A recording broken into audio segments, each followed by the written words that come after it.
Assalamualaikum warahmatullahi wabarakatuh. Perkenalkan nama saya Hafiz Fali Al-Ansor dengan NIM 2310951034. Saya dari kelompok 25. Sini saya bakal menjelaskan mengenai salah satu dari praktikum elektronika yaitu modul 2 mengenai voltage divider bias.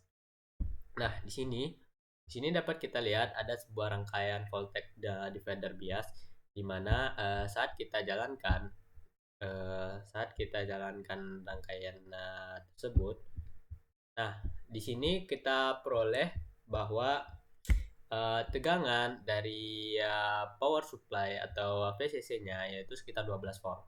Nah, ini ada kapasitor dan di sini akan dialirkan ke menuju R1, itu dialirkan ke kapasitor, ke transistor maksudnya ke kaki base.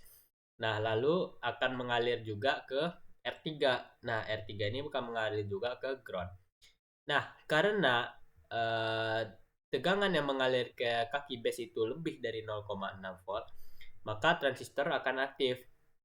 Nah, saat transistor akan aktif, maka power supply juga mengalir ke R2. Nah, dari R2 ini mengalir ke kaki kolektor, lalu menuju kaki emitter, lalu menuju lagi ke R4. Nah, disinilah pembagian tegangan itu terjadi, di mana di sini terukur sekitar 0,6, nah, dan di R4 itu terukur sekitar 5,34 volt. Lalu bagaimana dengan prinsipnya? Nah, di sini kita dapat melihat bahwa prinsip kerja dari voltage divider bias ini itu didasarkan pada pembagian tegangan untuk memberikan tegangan tetap pada base transistor. Lalu kita di base emitter itu akan memberikan umpan balik yang negatif.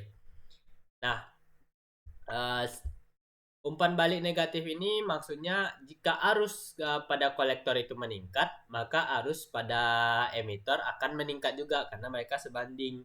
Nah, karena meningkatnya tegangan di emitter, nah itu akan mengurangi tegangan di FBE atau base emitter. Karena apa? Karena uh, penurunan tegangan di FBE inilah yang menyebabkan arus pada base itu turun, sehingga turun juga di arus kolektor, sehingga menstabilkan arus pada transistor.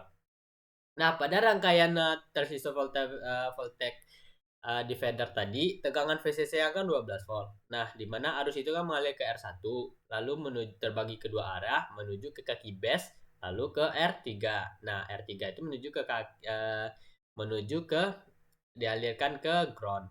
Lalu dari kaki kolektor dari R2 menuju kaki kolektor lalu ke kaki emitter, lalu mengalir ke R4, di mana arus yang mengalir ke R3 akan mengalir juga ke ground. Nah, didapatkan FBB-nya di atas 0,6, lalu transistor aktif, lalu arus VCC juga akan mengalir ke R2, lalu kaki kolektor, emitter, R4, dan ground. Ini merupakan salah satu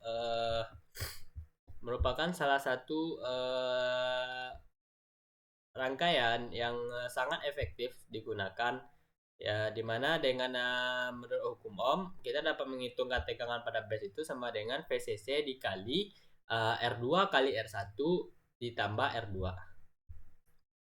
Baiklah, sekian dari saya. Kalau ada salah dalam penyampaian saya mohon maaf. Assalamualaikum warahmatullahi wabarakatuh.